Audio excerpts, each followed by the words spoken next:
They will be on the ground to render assistance to the people who are badly in need of assistance, that they should also be balanced in their outreach, that Region 5 is made up of many people, PPP supporters, APNU supporters, etc., and that they should go to all the areas to ensure that people receive support at this very difficult time. It does not leave me, from what I've seen so far, in a hopeful mood, that they are serious about going underground. They have been written to by the regional chairman several times, several agencies of the government. He's contacted the CDC, he's contacted the central government, he's contacted the MMA. They wrote several letters. Most of these letters are not acknowledged.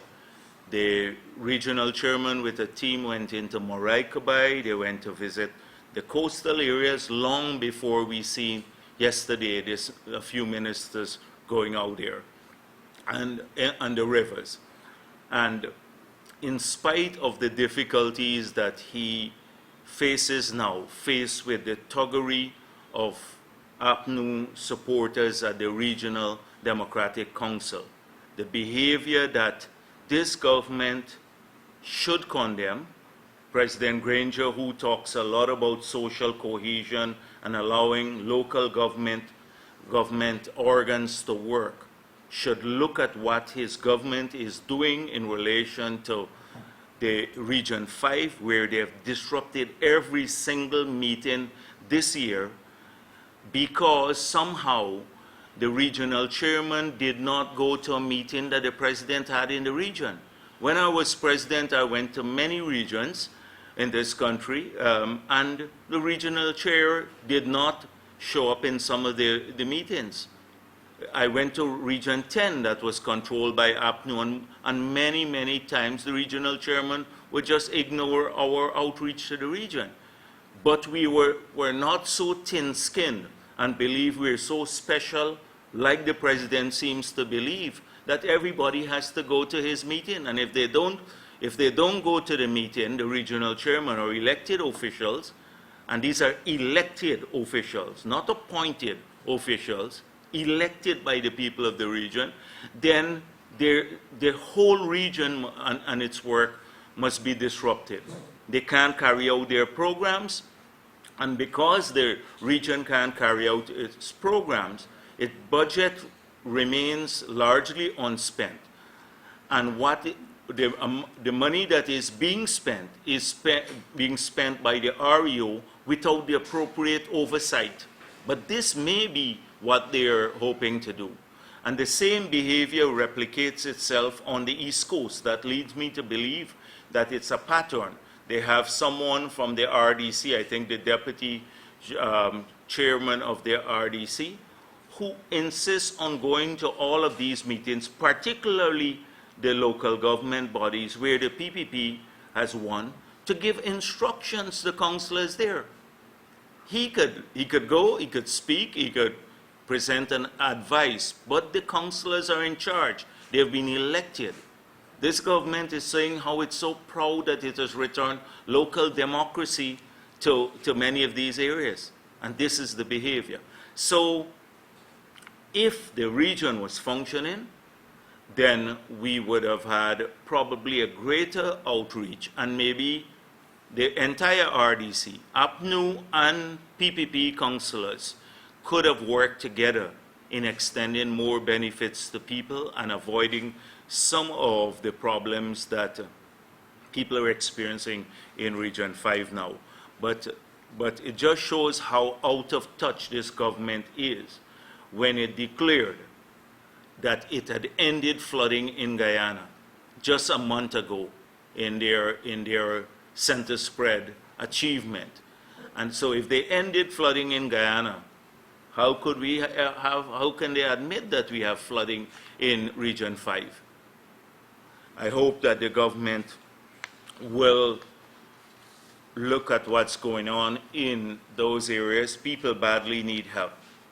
and they should extend the help. There have been several things that have been discussed publicly since my last press conference. And so I want to address some of them. But there seems to be a pattern emerging around a few areas. And so I will want to focus a bit on, or broadly group some of these things that happen and focus on them as a block of ideas. First of all, we have seen after the government had made these major pronouncements that the Guyana will experience a boom after the celebration of the Jubilee. They said 61,000 people will come to Guyana, and it will be a big boost for the economy, and we will see a turnaround. And nothing happened. It's a damn squid, as we had pointed out, that an event, celebration of an event, cannot substitute the necessity of having a plan, an economic plan, a development plan for the country. That the government needs to outline what its policies are in various sectors. The productive sectors, first of all, and maybe the social sectors, but mainly in the productive sectors to ensure that the country keeps growing, creating wealth for individuals, revenue for the state, employment for young people. The government has failed to do this. It has made and continues to make a series of excuses at every single level. And all we have are these cliched pronouncements, these declarative statements that ministers make from time to time, and even the president himself, as though these themselves constitute a plan. Clearly something is wrong. That after a year in office, that they would still believe that these declarative statements could suffice in this country to take us forward. And so and especially after they promised in their manifesto that within the first 100 days that they already had a plan, and within the first 100 days that this plan would be revealed in greater details to Guyanese. The insult, we were now insulted by Mr. Harman when he said the plans will have to come out of strategies, and they can't have it ready anytime soon. But they do not even have or have not outlined the strategies themselves. He spoke of a green economy. So we've been hearing a lot about the green economy. They named a budget after it. The president made several speeches. They have signed on to the Paris Agreement, but nothing in any major way about the content of what a green economy would mean. How will a green economy, through various initiatives and policies, create growth in Guyana, create income for people, wealth, that's gross domestic product, and how will it create jobs? So if you listen to President Obama, he'd say, my stimulus package for green economy, and he would name a specific industry, like solar panels, will generate 500,000 jobs over 5 years through these measures. We have not heard anything of the details surrounding this green economy. They have a major dilemma. Having taken an anti-national, anti-patriotic position in the past, when they criticized the low-carbon development strategy, which has been globally acclaimed. It's been used many parts of the world. Senior leaders in many countries refer to our low-carbon development strategy as one of cutting-edge strategy. But they criticized it. You would recall that in 2001, a list of people, including Ramjatan and Janet Bulkan, who now helps to formulate government's policies, Christopher Ram and others, wrote Erik Solheim, who was then minister in Norway, a minister responsible for the environment, outlining 8 points. 8 points. And they were urging, basically, they urged Norway not to give Guyana any money. Not to give them same money that they are now beneficiaries of and they're spending now. They urged Norway not to give Guyana any money, and they pointed out eight things. If you read that letter, you can go online, go to Red Monitor, and you would see the letter. You would see they spoke about lack of transparency in regard to the projects. Now, we have about 16 LCDS projects that we've started funding when we left office, to transformative projects that will create wealth for people and jobs for them in the hinterland and along the coast, including loans, etc. Ask them how transparent they have been in outlining the implementation of these projects. In fact, they took down the website. That website we had put up through the LCDS Secretariat carried every comment, the comments that were critical of us as well as favorable, because we wanted to make it, to give it a balanced view. It outlined a status report on implementation of LCDS projects. We put the minutes of the steering committee meeting on their website. They've taken that website down. So they're using the money without being transparent about it. Secondly, they talk about consultations. I recall us having over 300 meetings across Guyana, about 10 in Georgetown, at the convention center, bringing people together to discuss the LCDS and our policies. They have done nothing of the sort, no consultations. Thirdly, the steering committee that the president chaired and that had stakeholders from different entities. The steering committee has not been meeting almost a year, so you can't have minutes. So people, the stakeholders, can't get their views in. I can list every single thing that they had in that letter that they complained about the PPP, and now it's 10 times worse, and nobody says a word. But they can't embrace the low-carbon development strategy, although it is comprehensive in its outlook. It is not an environmental strategy. It is a growth strategy, but a growth strategy that uses a trajectory that is non-polluting, because you need a growth strategy for a country like Guyana, not a conservation strategy. So, having criticized the low-carbon development strategy, they can't now embrace it, publicly at least, but they're using the money that we raised from it. So they went back to Iwakrama. Now, Iwakrama was given by Mr. Hoyt because they think that's APNU. In 1989, was pledged to the Commonwealth to study sustainable forestry practices, which could then be replicated across the Commonwealth.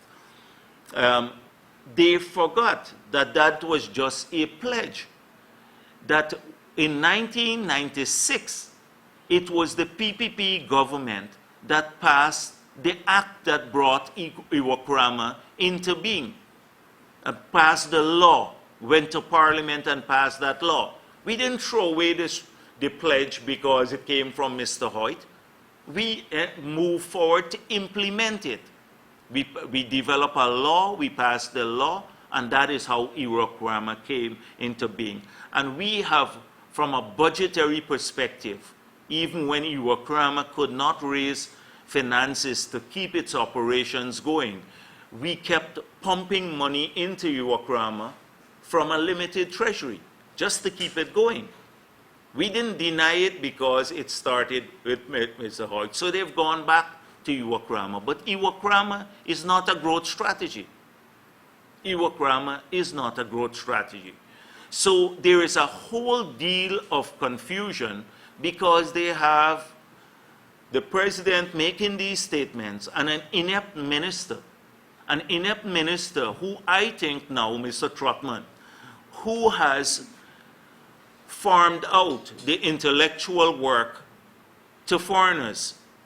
So now our whole approach to environment is driven by people with special interests and groups from abroad who write him papers so that he could read these papers at various conferences, etc. There is no indigenous thinking, national thinking going through these the approaches. So we signed on, I told you about, we signed on to the Paris Agreement. And in the Paris Agreement, there are several commitments that this country made that will come back to haunt us because they're not driven by national concerns. First of all, the concern about, they said they will move Guyana to 100% renewable energy by 2025. So in 9 years' time, we're supposed to believe that this country will use 100% renewable energy. Now, assuming it's impossible to say that every car now, every truck, every vehicle that you have on the road, every power plant in Guyana that you have will be shut down and we will start using renewable energy, ethanol for our cars, the hydropower and solar energy by 2025. It's the silliest thing I've seen because even the developed countries are not promising 100% renewable energy. It's impossible to have. And even if you leave out the transport sector and say, focus only on electricity generation, 100% energy for electricity generation. We still cannot achieve that. The Amila Falls would have probably decarbonized about 90% of our energy needs. But Amila is not on the table. What are you going to do that with? There is not a single initiative of this government that we know of at this point in time to meet 1% of the target, much less 100%. Not a single initiative that we know, that the public knows of now. Not a single plan. And they promise that in 9 years' time, it will happen. And to build a hydro alone, to put together the finances and the construction, will take 8 years' time. We'll go past that. So it is not credible. It is absolutely not credible. The next thing they promised is to add another 2 million hectares for conservation of our forests. Now you know that we had one of the lowest deforestation rates in the world. In 2014, and in international, as part of the Norwegian agreement, a group came in to verify. They come in every year to verify our deforestation rate. It was 0.065, that was it, the percentage, deforestation, one of the lowest in the world. This flies in the face of all the lies that Trotman told in Parliament, that we had given out all the forest lands. It's not true. You have a lot of forest lands that are unallocated. More than half of our forests are unallocated to companies. And in fact, of the allocated part, most of those were given out pre-1992.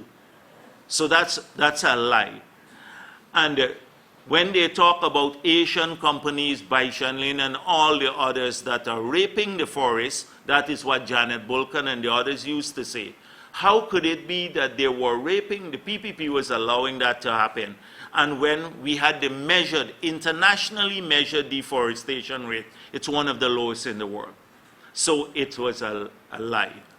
But compounding that, although we have such a low forest deforestation rate, what the government has done now is they decided to pledge 2 million hectares more of our forests for conservation purposes. And so what this means, they have not told us how they are going to get that done, but it could very well mean that one, they will take back land from forests, the people who are, have forest leases, two, from miners, and even if they don't, would be 2 million hectares more of our land that we can bring into productive use. They have this old idea of conservation, where that you must keep, that you mustn't touch the trees. You mustn't touch them. Although trees die all the time naturally, and you can extract trees because that's a modern view. Our view of conservation was that you should continue to use these resources in a manner that brings benefits to people, but in a environmentally low impact way. It was a balanced view, development and conservation. So they've gone, driven by many international groups here and by some of the local people who have a clueless about these issues. Trotman has now taken our country into a new area. It is a pure conservation that will harm growth and development and would run counter to the green economy that President Granger speaks about. It is not a green economic plan. It is a conservation plan that he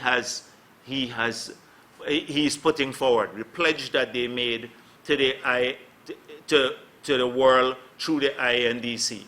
And you know what is so problematic is that the developed countries are not even making those kinds of pledges.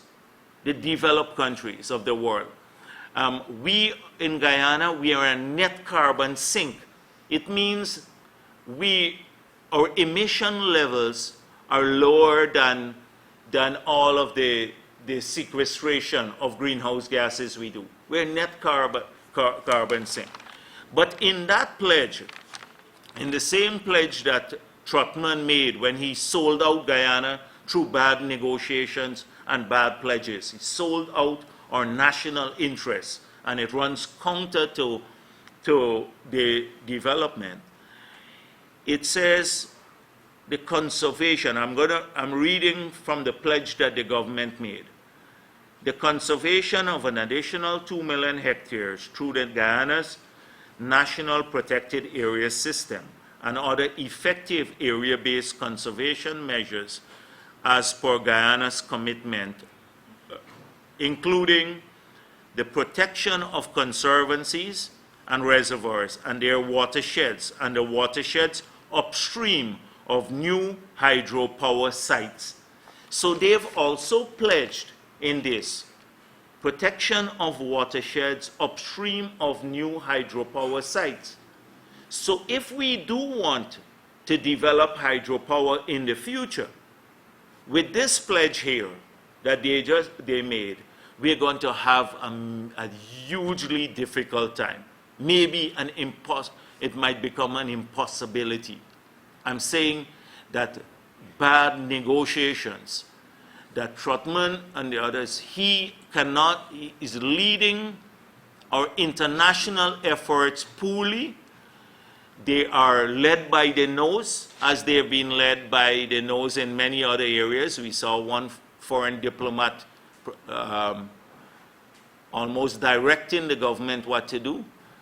They're being led by the nose, and it is contrary to the development of a green plan. So even if Harman is right when he says that by the time the next election they would have the plan, 3, 4 years' time, what they're doing now will harm the national interest. This is a major thing for Guyana. It's major because they're harming not just our global reputation, but also our interests. Trotman thinks that if he criticizes the PPP overseas and other places, that it would fly in relation to the donors, that they would love him. They would not. It would harm the country's interests, and that he's still stuck in that mode. So I'm sad that this government has not put forward an economic plan, no economic strategy, coherent economic strategy. Their promise of a green plan and a green economy is all built on shaky foundations and just pronouncements, no special initiatives or policies. A government that is daydreaming, sleepwalking, sitting around and just spouting rhetoric with they're playing with people's lives and their jobs and their income and the future of our country. And the president needs to hold press conferences that are real press conferences, rather than just sit down invite a few people to go and sit down and do these talks that he has. One press conference for 30 minutes in a single year. When I was president, if I didn't have a press conference in 2 weeks' time, they said I was hiding from the press. They used to say I was hiding from the press. In 2 weeks, he has done 30 minutes one in a year, so that the media could question him on these matters, and he can't get away with just talking and then running off. They just talk, say a few things that sound good, and then run off again because they can't be probed. The next thing is about corruption. The president said he wants to stamp out corruption in one of these special interviews. And I agree. This is a lofty goal of the president, and he wants to be transparent. In fact, the president says that commercial contracts should not be secret contracts, and that agreements made under the PPP are not state secret. And I agree with him. And then he says, that's not the way I do business. No, that's the way I do business, above board and transparently. So clearly, he's living in a bubble, because all that is happening in his government runs contrary to what he is saying. Let me give you, so if President Granger is serious about what he said about stamping out corruption and doing things transparently, how come until now we are asking him to look into the DDL matter and make a purple pronouncement on the matter?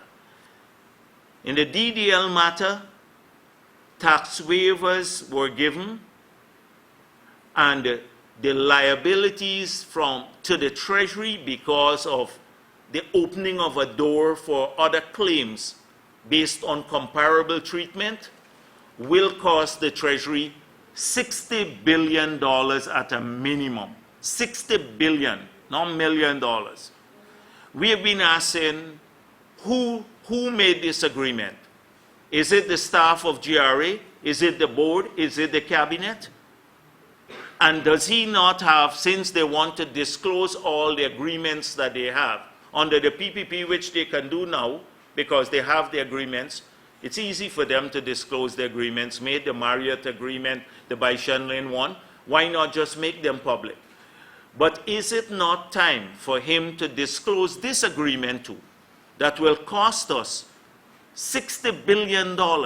Nothing that the PPP did has come even remotely close to giving up $60 billion of revenue. Remotely close. And he says, I do things transparently. I do things, we must stamp out corruption. I want to release all the commercial contracts. And they're sitting on one of the biggest secrets ever. Secondly, the fuel smuggling racket that's going on. I think they removed the chairman or the CEO of GAIL to facilitate the widespread theft that is taking place. There's seriously about 3 or 4 different schemes going on in fuel smuggling now. We have seen Mr. Jackman, an African national who filed an affidavit now, saying that people brought him here to smuggle, paid him to bring his vessels here to smuggle Mr. Jackson. To smuggle fuel.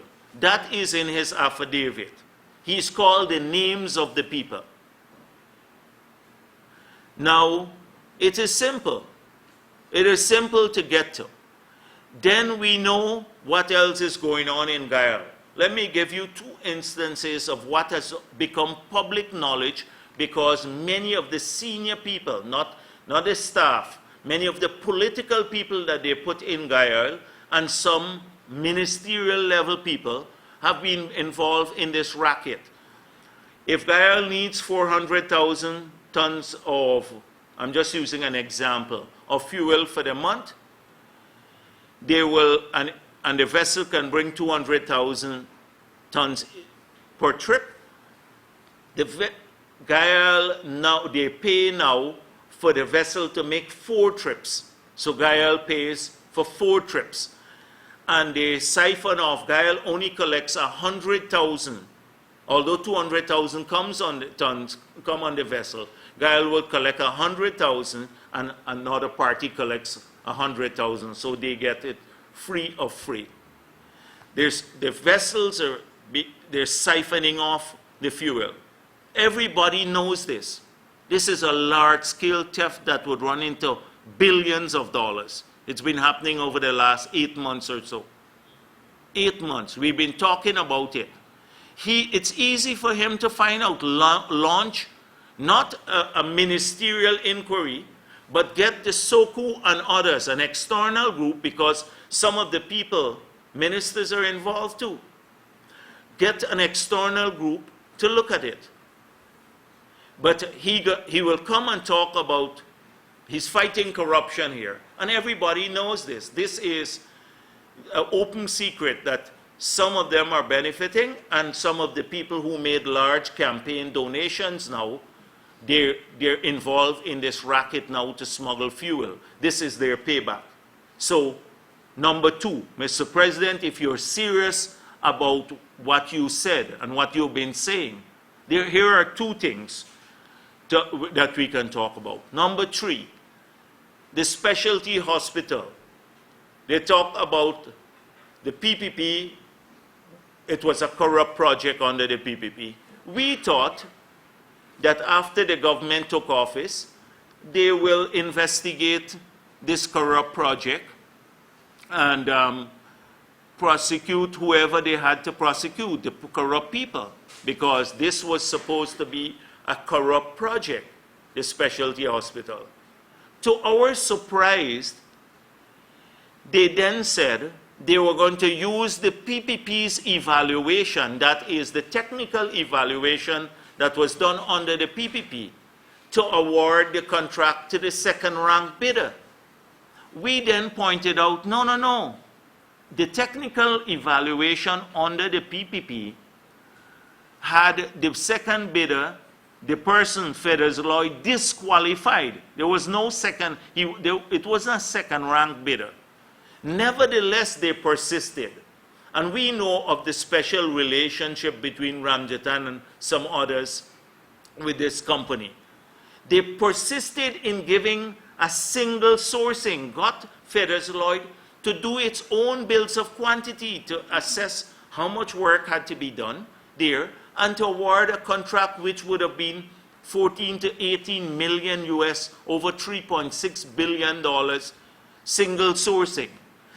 The transparency group here in Guyana complained about it. We complained about it.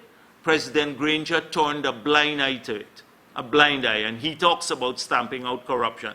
Turned a blind eye to it, and it was only stopped when the World Bank disqualified that company for, I suspect, bribery of government officials. That's why they are disqualified. So, how could he?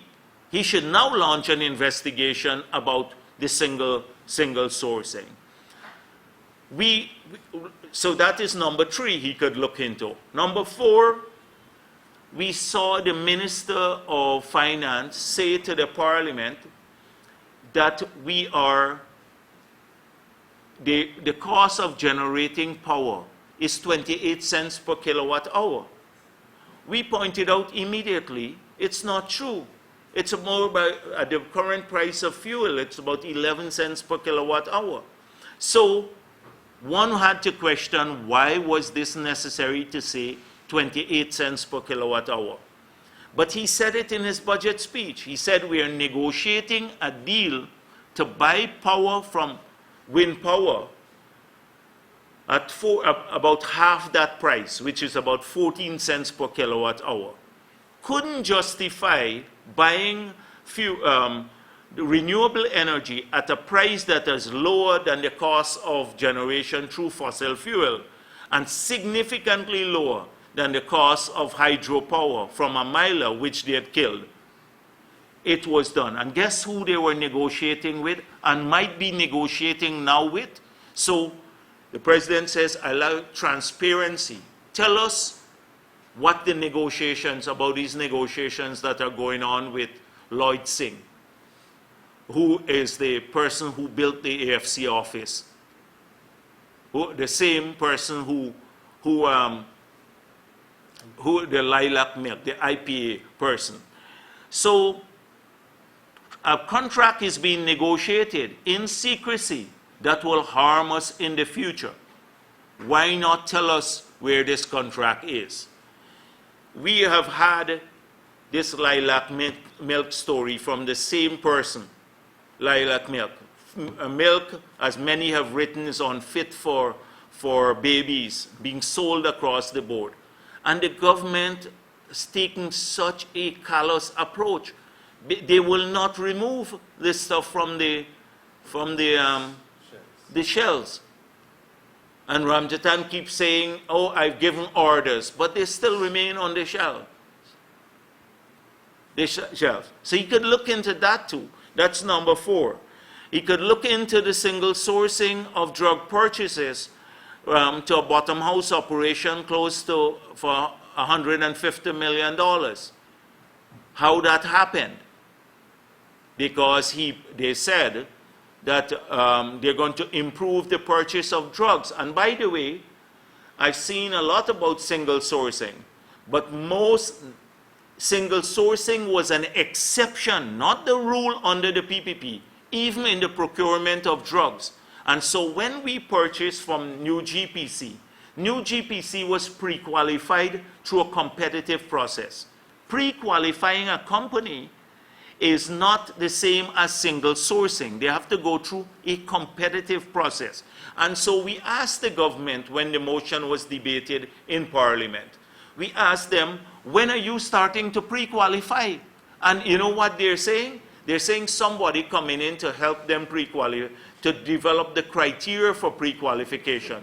So that will take place next year. In the meantime, they can buy from suitcases and bottom house operations. and our drug supplies.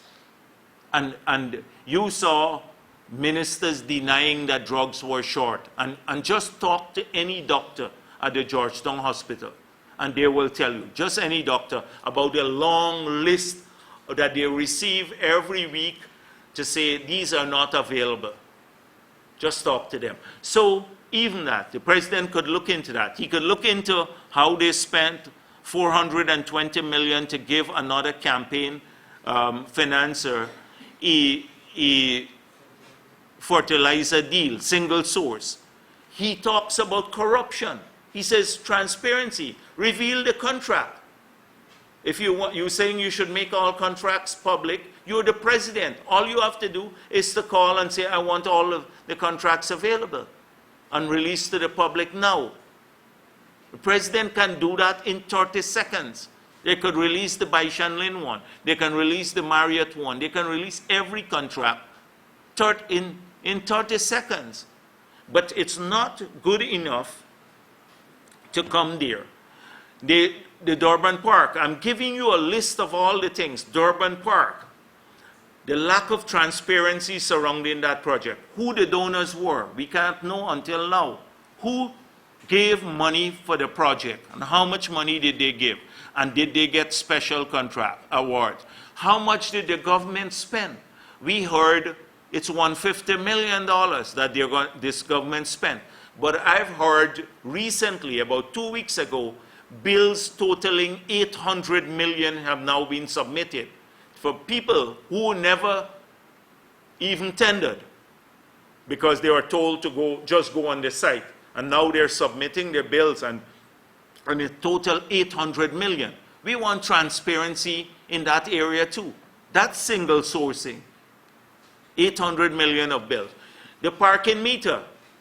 It's the city council. You can't take credit for the cleanup that the city council did, because it's the city council that cleaned up the city, basically. They did it, and they funded it largely from collection of arrears through this amnesty that they gave. The city council had been there for 50 years. Under the PNC, they could have done it under us. They didn't do it, but that's water under the bridge.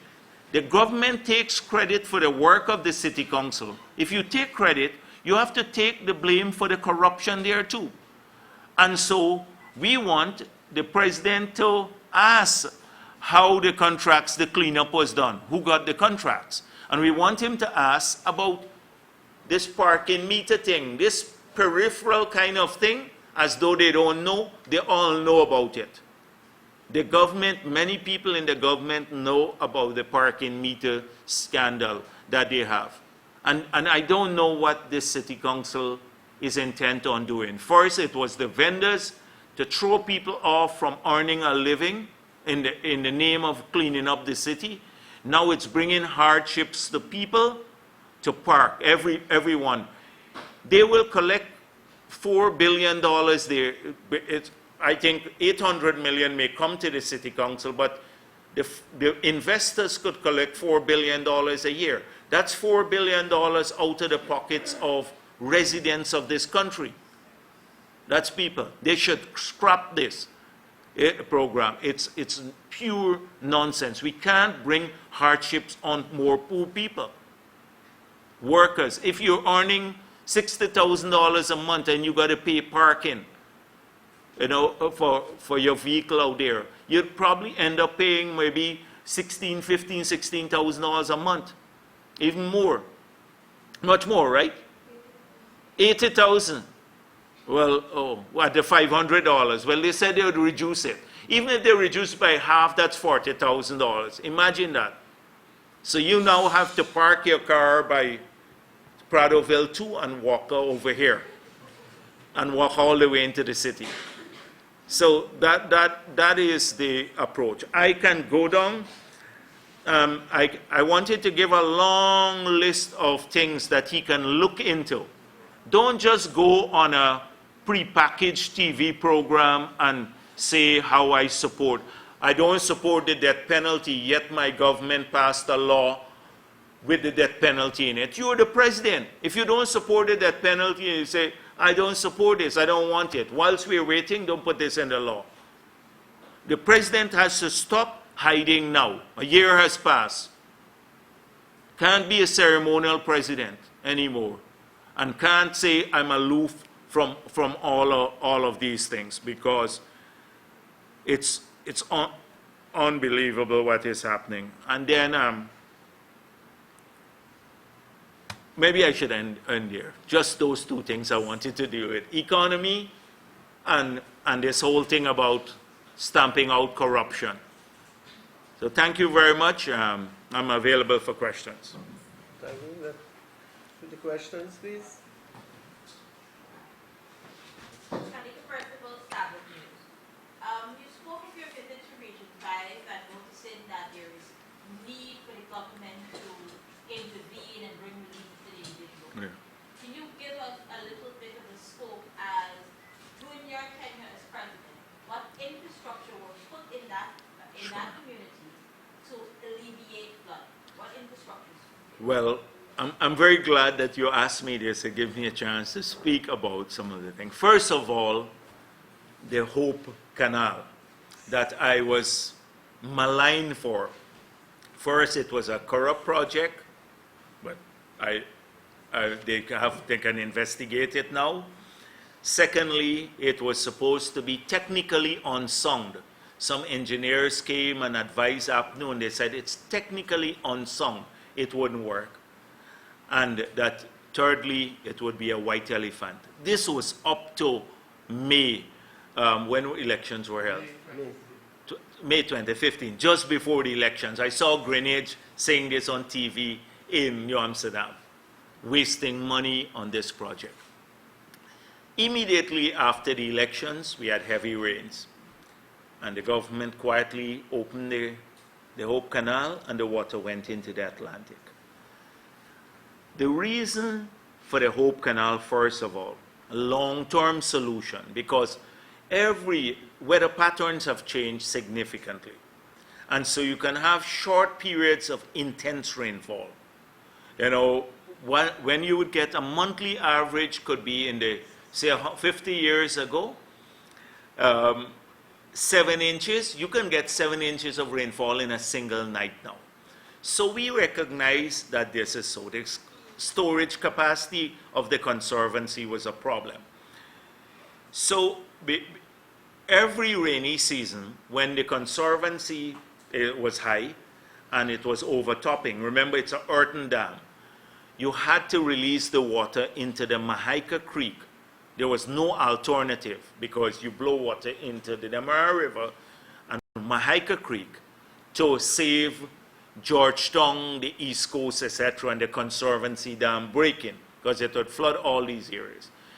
But by releasing water into the Mahaika River, we compounded the problem with the high river, because water comes down from the backlands and swells the river. So the moment we release the water into the Mahaika River, you would see major flooding immediately in Mahaika. I went to number 10, I went to Bayabu. In Mahaika, they have no flooding. Or not no, but they have very little water. Normally the roads would be covered, etc. I drove all the way down to Bayabu.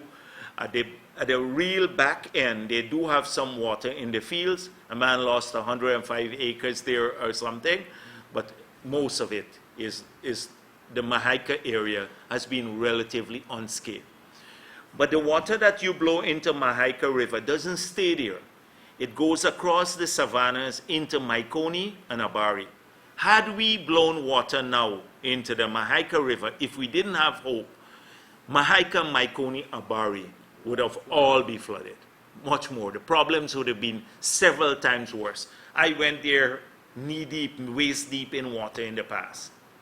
It's not so now at this point in time. So that was the first big infrastructure. It cost us a lot of money. Cost us over $16 million US. We used Petro-Caribbean funds to finance that. That was one. Secondly, several canals were, secondly, when they had the major flood years ago, we built the embankment. We empoled on the Mahaika Creek. We sent in several machines and we started building the river wall. And we gave each family, this was about 12 years, 13 years back, each family the use of the machine for 2 days so that they could have impounded their land. That helped significantly. That's the second thing. Thirdly, the Mahaika-Maikoni Road, the branch roads. We built these branch roads. These were earthen dams going in. Now they're paved roads. You can drive into those areas. We did several canals out to the Atlantic and cleared every other thing. We put in pumps in the area, several pumps. So I'm really pleased with the efforts we made in these areas. Now we couldn't, with all of those efforts, we still couldn't stop flooding. That's why we never made any public claim that we stopped flooding in Guyana. And then when people encountered difficulties, we helped them. So when the rice farmers lost all their crops, what we did, we bought some seed paddy and gave them so they could go back. We got fertilizer and gave them that so they could go back. That sort of thing, assistance. So I'm very pleased that you asked me that question, so I get a chance to say what we did. More questions? Dr. Hill, part of what Mr. Harmon said was that the two strategies that we left, the NDS and the PISA programs, are not frameworks that the government can work with. Are not frameworks that the government can work with to develop its own economic policy. What's your position, given that the Private Sector Commission has said that the PISA program is a good one? The PISA. Oh, yeah, okay. Yeah, yes. I'm very confused. This government is so haphazard. For example, let me just digress. You know, they've been speaking about the missing $5 million from the sale of GT&T shares. And now, first we heard it's missing. Trotman came and made a big revelation that it's missing. Now we are hearing the people didn't pay and they're claiming that somebody waived it, etc. So this government is, I can't coherently or give a coherent explanation to nonsensical positions. That is my single thing. Can't give coherent explanation to nonsensical positions. Most of these are like that.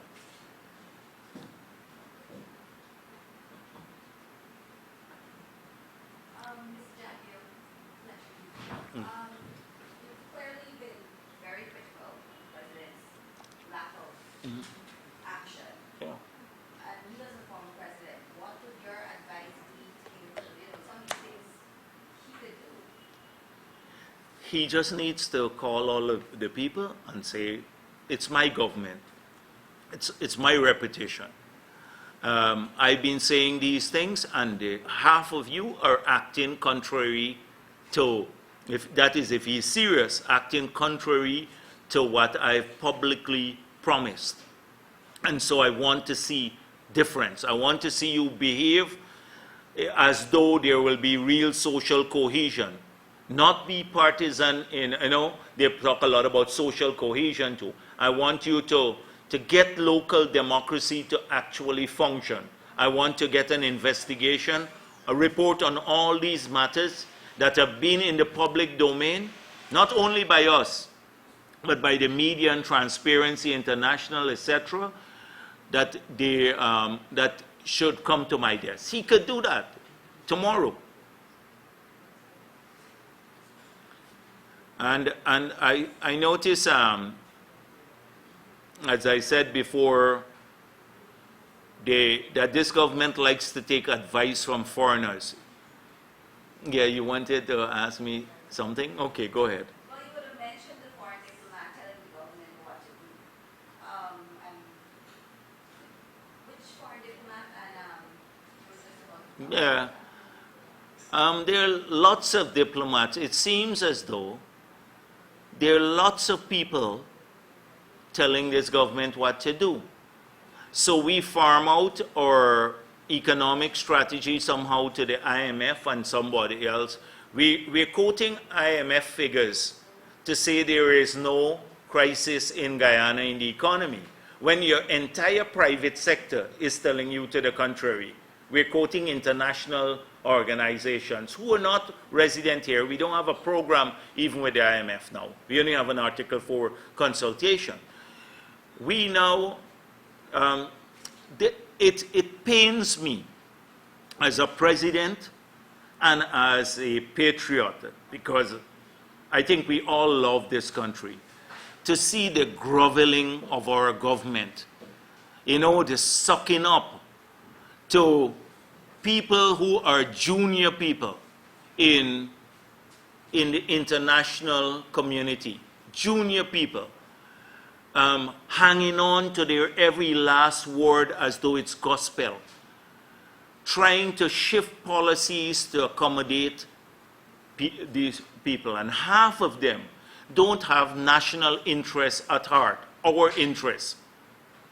It pains me because our forefathers, starting from slavery and all the way through, and even indigenous people, they fought against this sort of thing. They fought against this. When we fought for independence, we fought to change that reality. And we seem to like to suck up to these people. And half of what they say, pure nonsense. Pure nonsense. You know, just loud and pure nonsense. I don't have to call any name. I don't have to call any name. But I've seen people saying, you know, public officials should disclose their assets, etc., and not say a word that this government just rejected a motion for public disclosure of their assets. And that was tabled by the PPP, all assets for all MPs and former presidents. And they voted against a motion for public disclosure of tax records for former presidents and members of parliament. And they have consistently not complied with the laws surrounding declaration of income and assets. And then we hear this jaundiced position. So this is, I'm clear about it.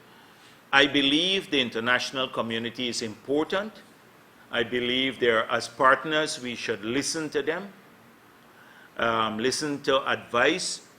It must be done in-house in a manner that is decent, in good faith, but it can't be lectures. We can't put people, junior officers, up on a pedestal from the Foreign Service of any country and then sit like compliant people, all the ministers and stuff like that, sit like compliant students and get lectured about how we run our country or our future. When their countries are sometimes in more of a mess than ours.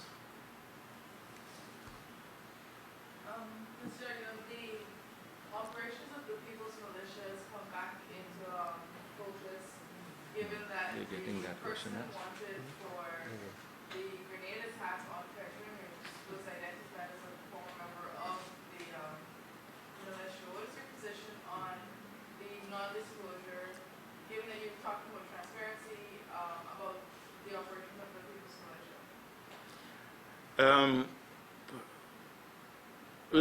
Let me say that any attack on press freedom is reprehensible, should be condemned, and the perpetrators brought to justice.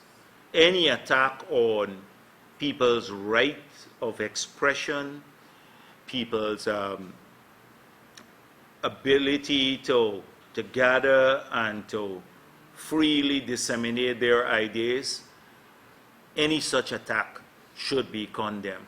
And if that is what happened here, then I condemn it too.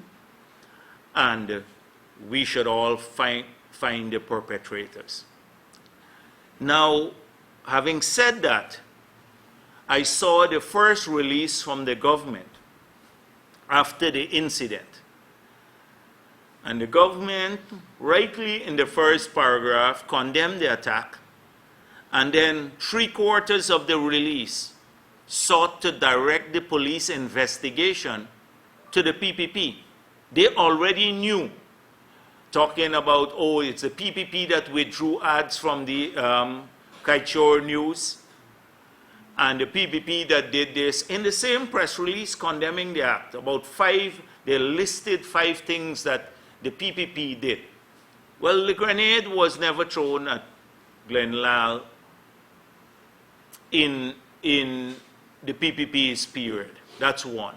Secondly, when he was scared, running scared in New York, hiding out, in the period when we had the politically inspired crime wave in the early 2000s,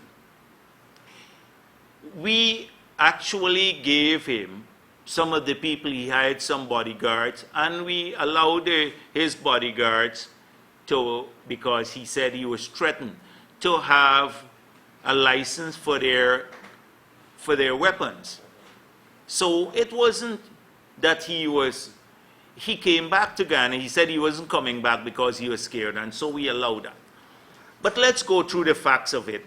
This had to be the work of someone in the government immediately directing attention to the PPP. And so let's go through all the possibilities, because the police have to keep an open mind on this matter. One, the first person who could have done it, as the government said, could be the PPP. Okay, so the police, I'm saying, the police have several options that they can consider. The first option is the PPP did it, and they should keep an open mind on it. I know we did not, but they should look into that too. And the reason I'm saying we did not is because our track record is there. For all the years we've been in office, you've never had that, even with the most hostile criticisms against us by Glenn Lal. When we were in office, when we had political power, we didn't use political power to suppress him. So that's one. Two, this could have been done by APNU. That's the second option, because recently he has been very critical of some members of APNU, some ministers, and they could have arranged it. The third option could be this was done by Glenn Lal working with Nagamutu and Ramjatan to cast suspicions on Harman, because they had a conspiracy to taint Harman's character, and Moses Nagamutu and the others were doing it because he felt slighted. Harman exercises more power in the office of the president. He sits in an office like a junior minister, although he enjoys the trappings of the prime minister's office, and Harman is in charge over there. So it could be part of this to throw suspicion onto Harman too. And conspiracy, the police have to keep all the options open, all possibilities. What's the fourth option? The fourth option is that the WikiLeaks describe Glenn Lal as having serious contacts with the criminal underworld. This is the US government. Could it be that some unpaid bill or something was the reason for this? Because we saw the attack in the past, on Kaichor News. Not because they were, let's not explore that too much, but somebody should. I don't want to do it on air, but somebody should explore the real reasons maybe behind the attack and the reprehensible, the sad killing of all of those pressmen. That's the fourth option. And then the fifth option could be Glenn himself. To do this so that he gets attention. His paper has been doing a little badly, not being read so much now, the circulation fell. And so it boosts your circulation, you become the story. One. Two, he gets sympathy, so all the diplomats suddenly say, oh, press freedom. He becomes a hero, and he loves this. He has this hero complex, and so that could happen. And three, then he says, the PPP took away my gun licenses from my bodyguards. So it sets the stage for him to get back his gun licenses and bodyguards again. Could it be one of the five? I've given you 5 options. All I'm saying is the police must keep an open mind and do your work, go where the trail leads you. Not to be steered by a press release from Nagamoto's office, not in the direction of the PPP. There are several possibilities here, and the police must follow each to the end and then make the final conclusion when they find the person, take action against them. But this is how we have to analyze these things, and I hope that the police will do the same. Because I have a deep problem with the people's militia and the transparency again. But I don't think that should be because these guys were maybe linked to the reserves. I would not want to automatically conclude, and the police should not, that it was the government that did this. They must not automatically draw that conclusion. And so that is what I'm saying. The police must examine it, therefore, all of these things. Okay, given your problem with the lack of transparency with the militia, what would you call for? Yes, that Granger needs to talk a bit more about. He says, that's the way I do business, above board and transparently. I quoted him. Yeah. No problem. About foreign intervention, and you caution the government not to suck up too much and so on. I wanted to ask you specifically about your thoughts on the sentiments expressed by the outgoing Deputy Chief of Mission, Brian Hunt. At the Sphere of Reception, where he called for end to the take of politics, constitutional reform, he said. I would think that the ambassador, I have not heard his speech there, so I can't comment on his speech that I have not heard. And I'm not of the view that as politicians and as leaders in our country, that we have to, from government or opposition, comment on everything that any diplomat says, or take it as gospel too. If it's good for our country, we should welcome the advice and the help and assistance. But we must not feel obligated that anything they say to us that we have to pursue because we want to be in their good books. We have to determine our own foreign policy, what's good for Ghana. I saw some report I was told about that came out of some international organization that said we shouldn't expand our airport because we'll never be an international hub.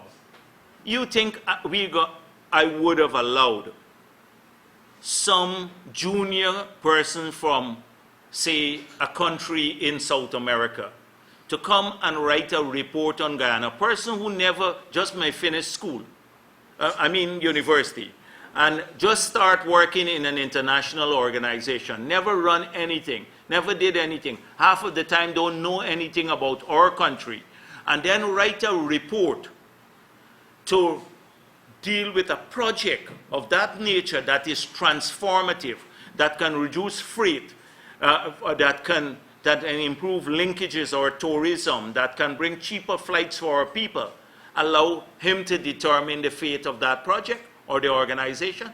We have to have the courage to say, the advice is good, but hold on a minute. Hold on a minute. We can think through these things ourselves in Guyana. And so a lot of the things that we're lectured about, I have a problem. I said this, let me tell you, I've spoken with President Clinton, I've spoken with President George Bush Jr., I've spoken with President Obama, Hillary Clinton, Kerry, several people at the senior levels in the US government.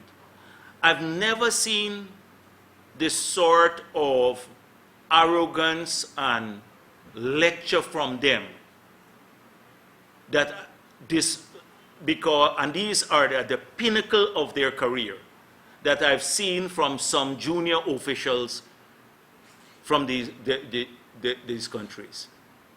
Not this kind of arrogance. They never sought to tell us what to do. In fact, I said to President Obama, we don't need sometimes all the money. We just need reciprocity. Reciprocity. We don't need asymmetrical relations. We don't need lectures. Don't lecture us on how to fight drug dealers.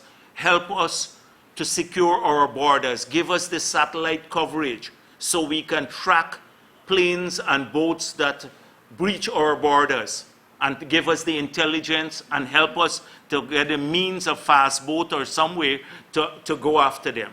No use you give general advice and say you must fight drug dealers. You have to give specific advice. And all of the leaders, that was the approach they had. Sometimes the leaders of these countries have a more enlightened approach than some of the officials that I see who come to lecture us here. It makes me a little ashamed being a former president when I see some of our people groveling up, sucking up to be invited to a reception or something of that sort, and to have, people give them a pat on their back of being, they're receiving approbation from someone from abroad. We should have more pride as Guyanese. Yes. Yeah. Question concerning like report on missile, specifically the voting scheme. As to the reason why missile split up proceeds from selling properties into different accounts. Yeah. That's it. First of all, the person who did NISIL report is Gulsaran. You know my beef about Gulsaran. He has done shoddy work there at NISIL. He took the minutes of the old meetings and elevate what they discussed there into issues of corruption. So Winston Brassington gave a 200 pages response to an audit that is maybe 80-something pages. Have you seen Brassington's response? That is what I've been calling for consistently. How come the Ministry of Finance is putting up the audits themselves and not putting up the response that people gave? And then that would allow you to write a more balanced report. But if the media now carries only what they've been saying. Take, for example, I saw the new GMC. They said that they spent $500,000 to pay, and this is a corrupt act, to pay for the junior minister of agriculture to go to the Rupununi. Now, he wasn't going there on a campaign trail. He was going there because that sector, he was looking at issues relating to small business development and sourcing, etc. So that becomes corrupt now. And the government, this government spent over $30 million on travel for local government elections, and we don't hear a word about it. 30 million. Over 30 million. And so that was the Kaichor News civilizing the $500,000 as major corruption. And then you have a big boo-boo staring at you, you know, in your eyes, and then you're complaining about a little thing that someone else has on their nose. That is what I'm worried about. Please ask them to get a response. Ask Jordan, could I please get a response the response that Brassington did to all of these matters? And then let's see if they will give. This is my public thing. I urge them to publish the audits. You recall, we are pushing them to publish the audits. But we are pushing them to publish the audits with the responses, not just the audit.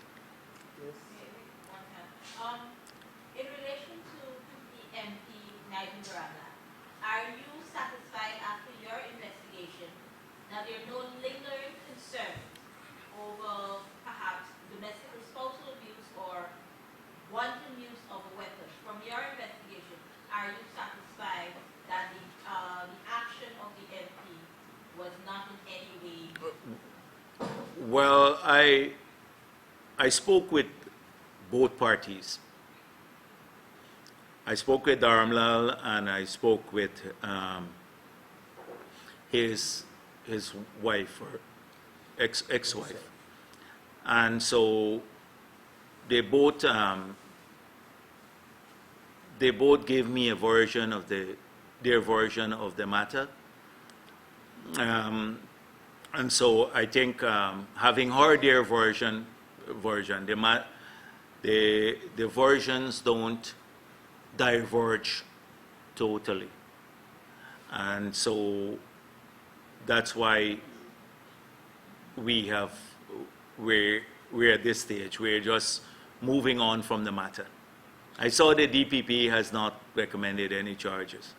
So the party and you are satisfied? Now this is me, I'm telling you. I missed the meeting, the executive meeting. I wasn't there. So the Rohi will deal with that. But personally, I sought to get explanations. And you're satisfied that there is no period of confusion? Satisfaction is one word. I said, the versions don't diverge. Good. Are you convinced that there is nothing for concern? There are always issues of concern in everything. You heard me express concerns about everything here this afternoon. Any more questions? Thank you very much, members of the media. Thank you very much. Sure. Bye.